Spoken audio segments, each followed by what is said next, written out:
जय माता दी प्रिय भक्तों, आप सभी को शारदीय नवरात्रि की हार्दिक शुभकामनाएं। ये पावन पर्व माँ आदि शक्ति दुर्गा को समर्पित है, जो संपूर्ण सृष्टि की पालन करता और संकट मोचन शक्ति है। नवरात्रि के इन 9 दिव्य दिनों में माता रानी के 9 स्वरूपों की विधि पूर्वक पूजा अर्चना की जाती है और जो साधक पूरे श्रद्धा भाव से उपवास एवं व्रत करता है, उसके जीवन से समस्त पाप और दुख दूर होकर सुख समृद्धि और शांति का आगमन होता है।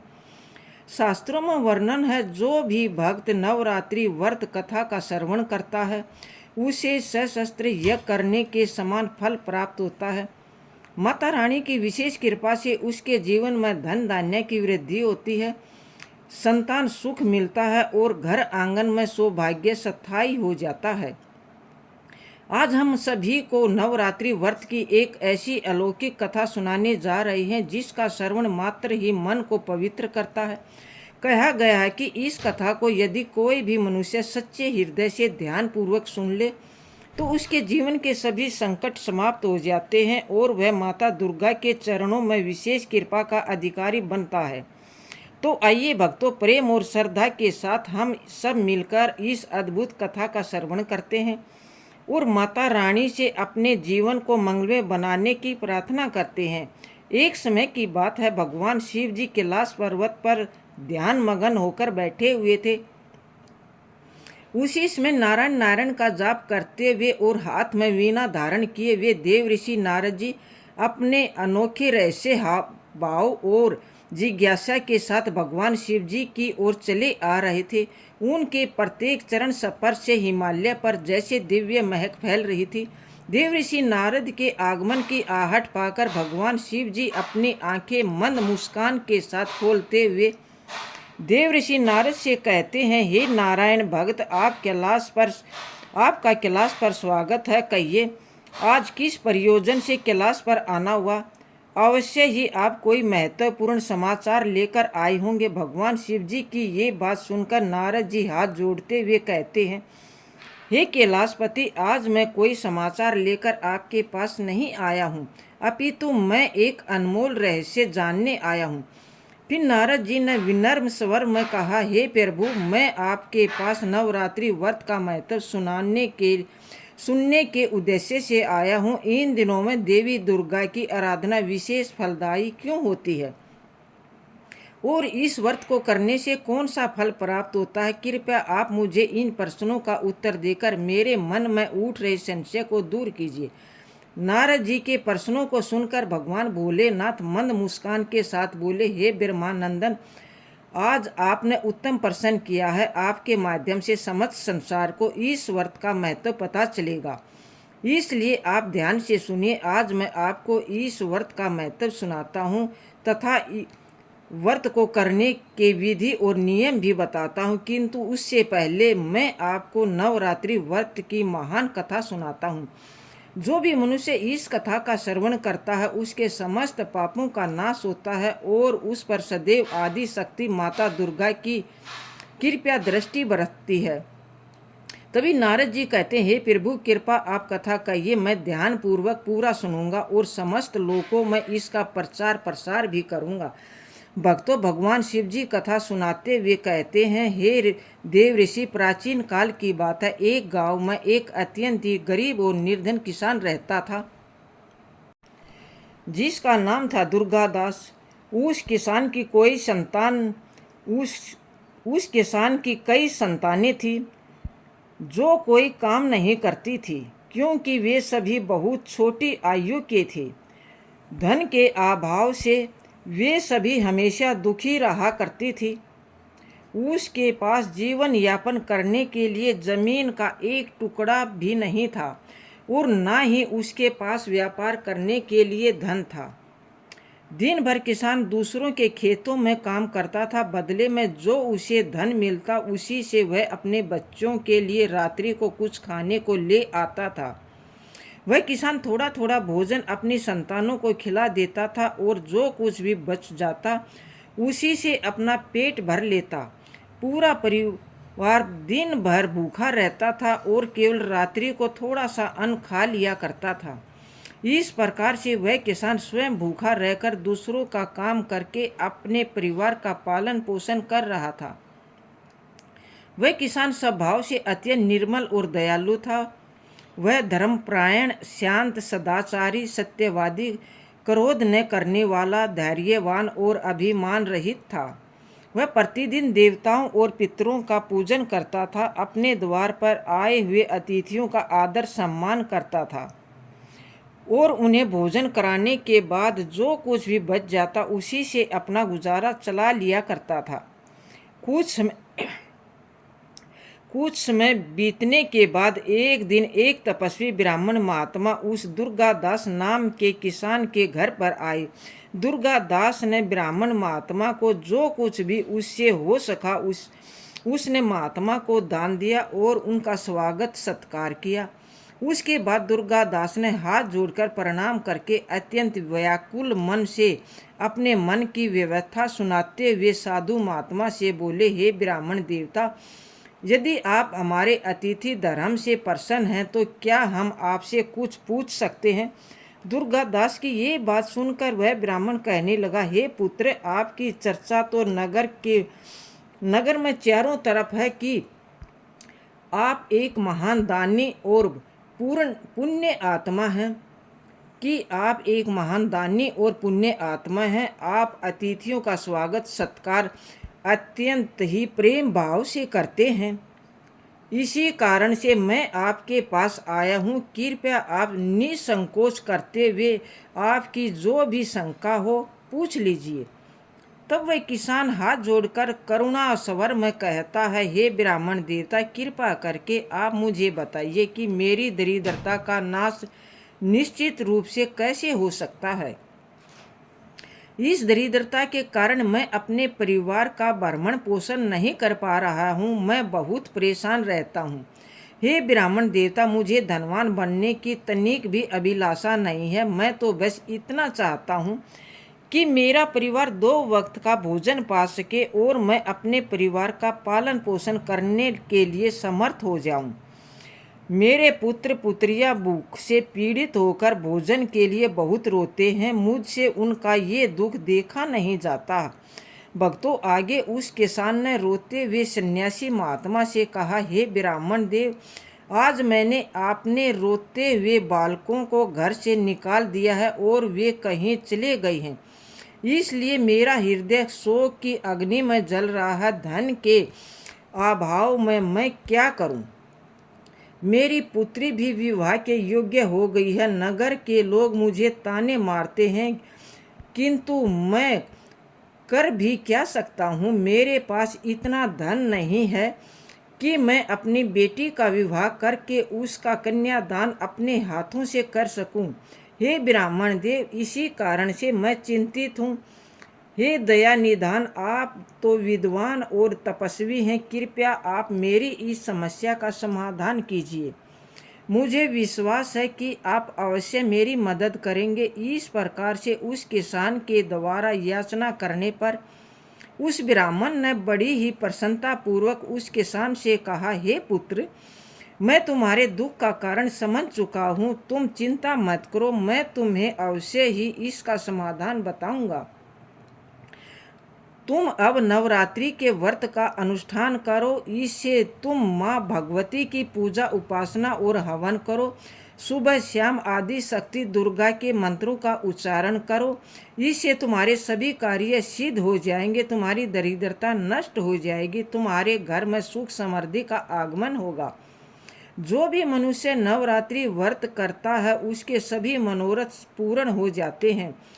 ये व्रत सदा ज्ञान और मोक्ष देने वाला है, सुख तथा संतान की प्राप्ति देने वाला है एवं शत्रुओं का पूर्ण रूप से विनाश करने वाला है। आगे की कथा सुनाते हुए भगवान शिव जी नारद जी से कहते हैं, हे देवर्षि, इस प्रकार से उस सन्यासी महात्मा ने नवरात्रि व्रत का महत्व उस किसान को सुना दिया, जिसे सुनकर वे किसान बहुत प्रसन्न हुआ और उसने उस ब्राह्मण को अपना गुरु मान लिया और उससे देवी के मंत्रों की दक्षिणा ली। तत्पश्चात उस किसान ने अत्यंत भक्ति पूर्वक नवरात्रि में उस मंत्र का जाप किया और अनेक विधि तथा उपायों से माँ भगवती का पूजन किया।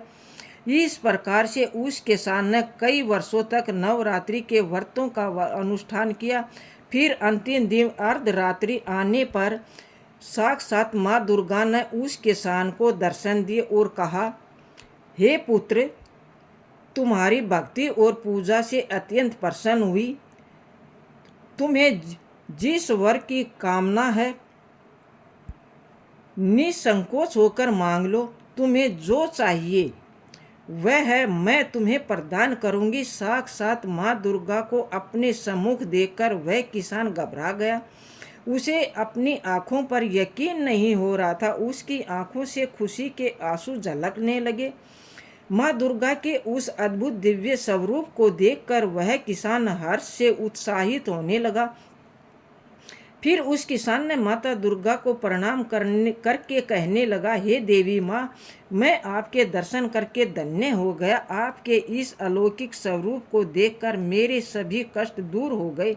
हे माता, आपके दर्शन अत्यंत दुर्लभ हैं। आप तो त्रिलोकी सुंदरी, सर्वशक्तिमान और समस्त संसार की जननी हैं। मुझे जैसे साधारण भगत को आपने दर्शन देकर बहुत बड़ा उपकार किया है। हे देवी माँ, अब मेरे मन में कोई कामना नहीं है। आपके दर्शन से ही मेरे सारे दुख मिट गए हैं। बस केवल मुझ पर इतनी कृपा कीजिए कि मेरे पुत्र पुत्रियों को प्राप्त भोजन प्राप्त हो जाए, जिससे उन्हें नित्य भूखा न सोना पड़े। दुर्गा दास की विनम्रता और उसकी निःसृत स्थिति देखकर माँ दुर्गा ने मधुर मुस्कान के साथ कहा, हे पुत्र, मैं तुम्हारी सच्ची भक्ति और तुम्हारे तप से प्रसन्न हूँ। तुम्हारी दरिद्रता का अब अंत होगा। तुम्हारा घर धन धान्य से भर जाएगा और तुम्हारे परिवार की सारी समस्याएं समाप्त हो जाएंगी। तुम्हारे बच्चों को भी अच्छा भविष्य मिलेगा और तुम्हारी पुत्री का विवाह जल्दी होगा। मैं तुम्हें ये वरदान देती हूँ। इतना कहने के बाद उस स्थान पर एक दिव्य प्रकाश उत्पन्न हुआ और देवी दुर्गा अंतर ध्यान हो गई। उसी क्षण दुर्गा दास किसान का घर प्रकाश से भर गया और उसकी दरिद्रता समाप्त हो गई। देखते ही देखते उसके छोटे से घर की जगह एक विशाल महल खड़ा हो गया। उस महल में स्वर्ण मोतियों और बहुमूल्य रत्नों का भंडार भर गया। उसकी सारी संतान ये अद्भुत दृश्य देखकर खुशी से तृप्त हो गई। दुर्गा दास के पास अब न केवल अपने परिवार के लिए अन्न था, बल्कि वह दूसरों की भी मदद कर सकता था। कुछ दिनों बाद उस किसान ने अपनी पुत्री के लिए एक अच्छा सा वर देखकर उसका विवाह कर दिया। भक्तों, इतना धनवान बनने के बाद भी उस किसान ने अपनी भक्ति और श्रद्धा को कभी नहीं छोड़ा। वह प्रतिदिन माँ दुर्गा की पूजा करता और उसकी प्रति आभार व्यक्त करता था। उसका जीवन अब आनंद और समृद्धि से भर गया था। उसके परिवार ने भी माँ दुर्गा की प्राप्त भक्ति और समर्पण को अपनाया और वे सभी माँ के आशीर्वाद से सुखी जीवन व्यतीत करने लगे। भगवान शिव कहते हैं, हे देव ऋषि, इस प्रकार से मैंने आपको नवरात्रि व्रत की महान कथा सुनाई है। इस कथा को सुनने मात्र से ही व्रती मनुष्य के सभी कार्य सफल हो जाते हैं। जो मनुष्य पूरे नवरात्रि उपवास करने में असमर्थ है, वह प्रथम और अंतिम दिन का उपवास करके यथोचित फल प्राप्त कर सकता है। हे देव ऋषि, नवरात्रि के अंतिम दिन व्रती को पूजन, हवन, कन्या पूजन तथा ब्राह्मण भोजन अवश्य कराना चाहिए। ऐसा करने से उसका व्रत सफल हो जाता है। समस्त भूमंडल में जितने भी प्रकार के व्रत और दान हैं, वे इस नवरात्रि व्रत के तुल्य नहीं हैं। किंतु व्रत ये सदा धन्य धान्य प्रदान करने वाला है, सुख तथा संतान की वृद्धि करने वाला है, आयु और आरोग्य प्रदान करने वाला और स्वर्ग तथा मोक्ष देने वाला है। जिस भी स्त्री को संतान प्राप्ति की कामना है, उसे इसे सौभाग्यदायी और कल्याणकारी व्रत की विधि पूर्वक सच्ची श्रद्धा से अनुष्ठान करना चाहिए। इस व्रत का अनुष्ठान करने से सभी मनोरथ पूरे हो जाते हैं। पूर्व जन्म में जिन लोगों द्वारा ये उत्तम व्रत नहीं किया गया है, वे इस जन्म में रोगग्रस्त, गरीब और संतान रहित होते हैं। भक्तों, फिर भगवान शिव जी नारद जी से कहते हैं, हे देवऋषि, मैं तुम्हें नवरात्रि व्रत से संबंधित एक और अलौकिक कथा का श्रवण करा रहा हूँ। इसे ध्यान पूर्वक सुनना। कथा प्रारंभ करते हुए भगवान शिव जी कहते हैं, हे नारायण भक्त, किसी गांव में गोपाल नाम का एक शिल्पकार रहता था। वह अपने हाथों से अच्छी अच्छी मूर्तियां बनाता था। फिर उन मूर्तियों को शहर में जाकर बेचा करता था। इस तरह से वह अपने परिवार का पालन पोषण करता था। गोपाल का विवाह एक अत्यंत ही सुंदर स्त्री के साथ हुआ था, जिसका नाम सुकन्या था। वह सुंदर होने के साथ साथ दयावान और धर्मप्रिय स्त्री थी। वह प्रत्येक कार्य में अपने पति का साथ सहयोग करती थी और अच्छी तरह से अपने परिवार का पालन पोषण करती रही। वह अपने परिवार के साथ सुख में जीवन व्यतीत कर रही थी। एक दिन गोपाल मूर्तियों को शहर में बेचने के लिए गया हुआ था और जब वह अपनी मूर्तियों को बाजार में बेच रहा था, तभी उसकी दुकान पर एक आदमी आता है और गोपाल से मूर्ति लेता है, लेकिन वह व्यक्ति उसको उस मूर्ति का दाम देना भूल जाता है और मूर्ति लेकर चला जाता है। गोपाल उस व्यक्ति को आवाज़ लगाने लगता है, किंतु वह व्यक्ति उससे बहुत दूर पहुंच गया था, इसलिए गोपाल की आवाज़ नहीं सुन पाता और वहां से चला जाता है। गोपाल अपनी मूर्ति का दाम लेने के लिए उस व्यक्ति के पीछे पीछे भागने लगता है। तभी अचानक से गोपाल के पीछे से आ रही एक बैलगाड़ी उसके ऊपर चढ़ जाती है, जिससे उसे बहुत सी चोटें आती हैं और वह घायल हो जाता है। उस घटना के कारण गोपाल का दाहिना हाथ कट जाता है। गोपाल का दाहिना हाथ काटना पड़ जाता है, क्योंकि उसका दाहिना हाथ बिल्कुल खराब हो गया था। इसलिए अब वह अपने हाथों से मूर्तियां नहीं बना सकता था। उस हादसे में गोपाल का दाहिना हाथ कट जाने के कारण उसका जीवन बड़ा ही कष्ट में हो गया था। उस बात को लेकर उसकी पत्नी सुकन्या बहुत दुखी रहने लगी थी। गोपाल और उसकी पत्नी माँ दुर्गा के प्रतिदिन पूजा अर्चना किया करते थे। उस दिन भी वे दोनों माँ दुर्गा की पूजा कर रहे थे। तभी गोपाल की पत्नी माँ दुर्गा से कहती है, हे देवी माँ, हमारे साथ ऐसा क्यों हो गया? हमने ऐसा कौन सा पाप किया था जिसकी आपने हमें इतनी बड़ी सजा दी है? अब हमारा घर कैसे चलेगा और अब हमें घर चलाने के लिए प्रतिदिन कर्ज लेना पड़ रहा है। तब भी हमारा घर ठीक से नहीं चल पा रहा। इस बात को लेकर प्रतिदिन बहुत चिंतित रहती हूँ और आज से कुछ ही दिनों बाद नवरात्रि आ रहे हैं। सब कुछ कैसे होगा? गोपाल अपनी पत्नी की इन बातों को सुन रहा था। फिर उसने अपनी पत्नी की ओर देखते हुए कहा, हे प्रिय, तुम ज़्यादा चिंता न करो, कोई ना कोई रास्ता अवश्य मिल जाएगा। मेरा दाहिना हाथ कट गया है तो क्या हुआ? भगवान ने मनुष्य को 2 हाथ किस लिए दिए हैं? जब कभी मनुष्य के एक हाथ को कुछ हो जाए तो वह अपने दूसरे हाथ से कार्य को कर सके। इसलिए मैं अपने एक हाथ का उपयोग करके मूर्तियां बनाऊंगा और उन्हें शहर में ले जाकर बेचूंगा।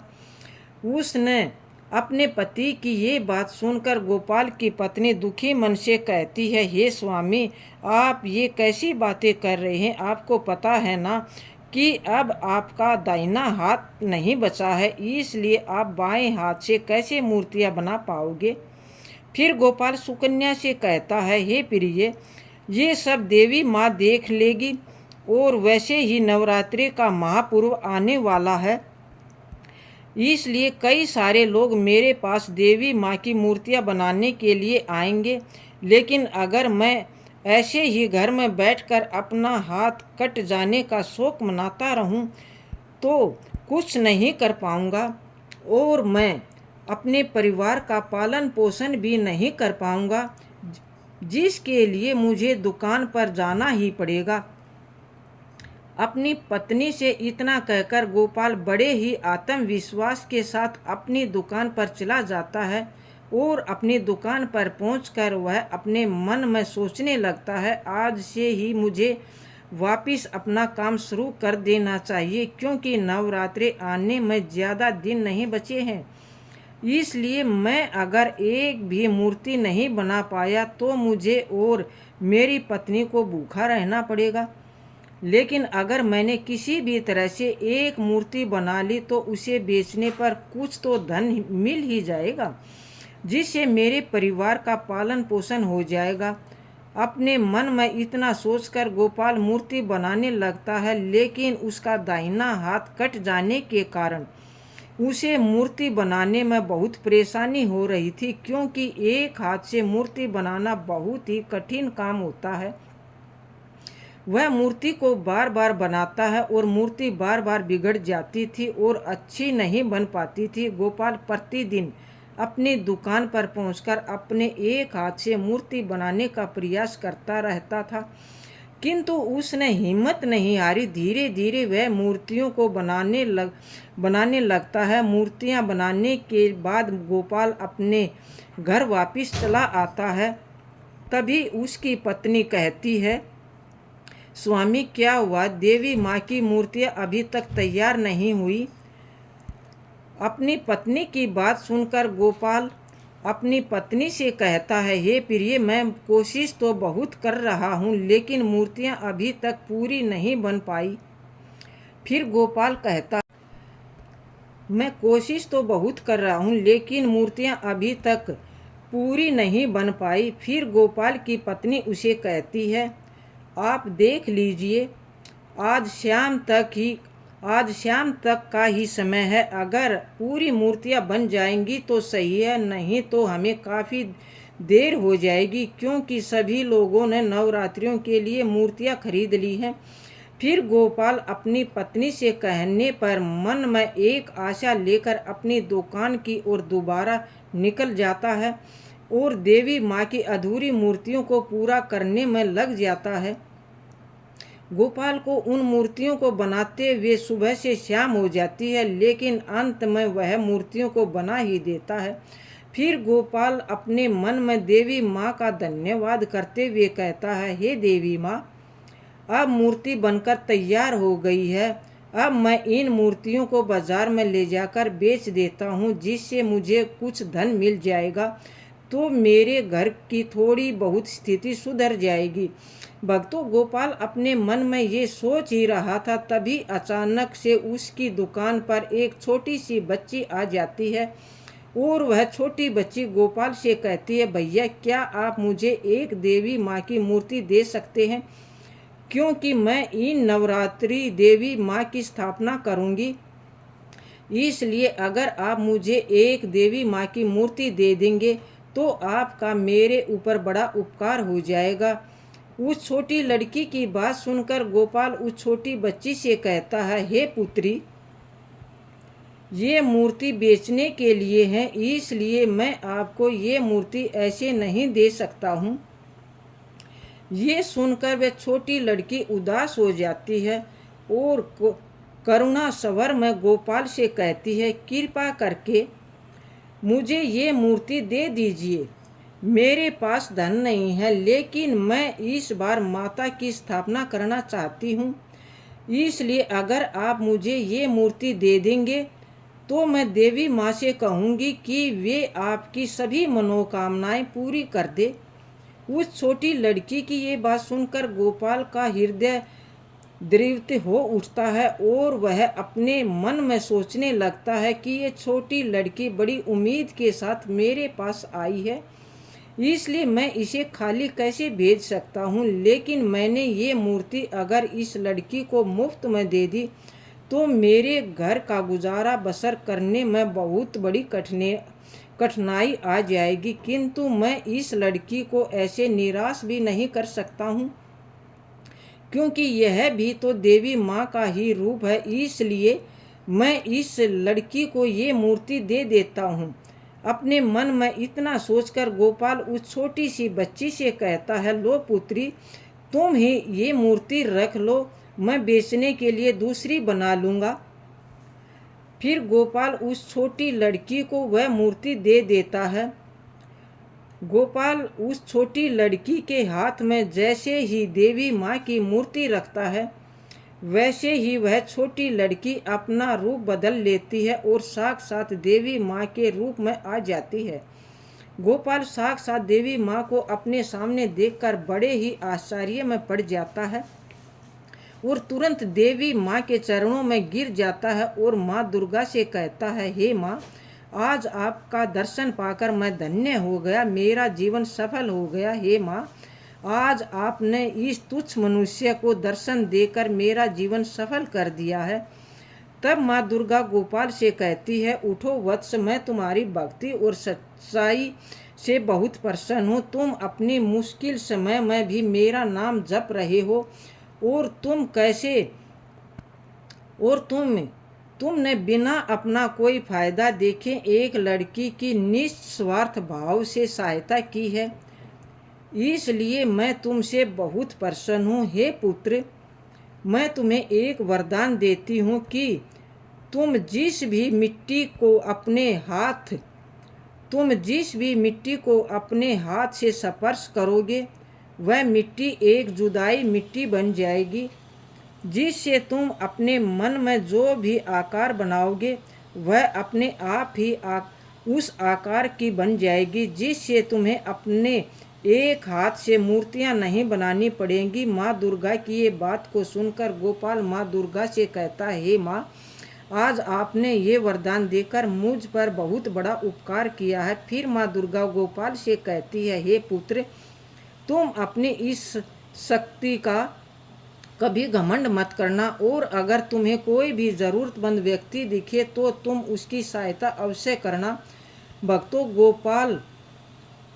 गोपाल से इतना कहकर देवी माँ वहाँ से अंतर ध्यान हो जाती है। इस वरदान के मिल जाने के बाद गोपाल को ऐसा लग रहा है कि जैसे उसे उसके दोनों हाथ दोबारा से मिल गए हों। फिर गोपाल प्रतिदिन अपने हाथों से मिट्टी को छूता है और उस जुदाई मिट्टी को अपने मन के अनुसार आकार बना देता है, जिससे अब उसे मूर्ति बनाने में कोई कष्ट नहीं हो रहा। और इस तरह से वह प्रतिदिन कई सारी मूर्तियां अपने मन मुताबिक बना लेता था और उन मूर्तियों को बाजार में बेच आता था। उसकी बनाई मूर्तियां बहुत सुंदर और आकर्षित होती थी, जिसके कारण उसकी बनाई गई मूर्तियां बाजार में बहुत ज़्यादा बिकने लगी। फिर देखते ही देखते माँ दुर्गा के वरदान से गोपाल के दिन सुधर जाते हैं, उसके सारे कर्ज भी खत्म हो जाते हैं और अब गोपाल अपनी पत्नी सुकन्या के साथ खुशहाल जीवन व्यतीत करने लगता है। ऐसे ही दिन बीत रहे थे। गोपाल धीरे धीरे धनवान होता जा रहा था। लेकिन एक दिन की बात है, गोपाल अपनी दुकान में मूर्ति बना रहा था कि अचानक से उसकी दुकान पर एक व्यक्ति आ जाता है और गोपाल से कहता, गोपाल जी, क्या आप मेरी एक सहायता करोगे? उस व्यक्ति की बात सुनकर गोपाल उसे कहता है, जी बताइए, मैं आपकी किस प्रकार से सहायता कर सकता हूँ? तो वह व्यक्ति गोपाल से कहता, मैंने लोगों से आपके बारे में सुना है कि आपके पास एक चमत्कारी शक्ति है, जिससे आप अपने मन में जो भी सोचते हैं उसकी मूर्ति अपने आप ही बन जाती है। फिर गोपाल उस व्यक्ति से कहता है, जी हाँ, वह तो आपने सत्य कहा। तब तब वह व्यक्ति गोपाल से कहता, क्या आप मुझे वह चमत्कारी शक्ति दे सकते हैं? देखिए, मना मत कीजिएगा, क्योंकि मेरी माँ का कुछ ही दिनों पहले देहांत हो गया था और मैं अपनी माँ से बहुत प्रेम करता था। लेकिन मेरे पास मेरी माँ की कोई भी तस्वीर नहीं है। लेकिन मेरी माँ सिर्फ मेरे मन में है। इसलिए अगर आप मुझे वह शक्ति दे देंगे तो मैं अपने मन में सोचकर अपनी माँ की एक मूर्ति बना सकता हूँ, जिसे मैं सदैव अपने पास रखूँगा। मेरे पास सिर्फ यही एक रास्ता है। उस व्यक्ति की बात सुनकर गोपाल अपने मन में सोचने लगता है कि क्या मुझे अपनी शक्तियाँ इस अजनबी व्यक्ति पर भरोसा करके इसे दे देनी चाहिए।